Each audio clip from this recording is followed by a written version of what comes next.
Have you ever wondered, as an adult, why you are maybe not as confident in certain areas of your life as you would like to be?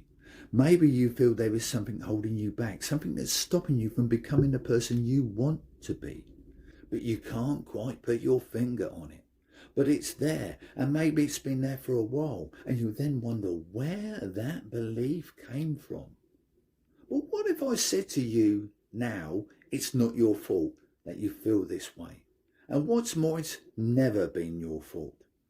What if I said to you, you learnt to be that way as a child, and then that way of thinking became your belief as an adult?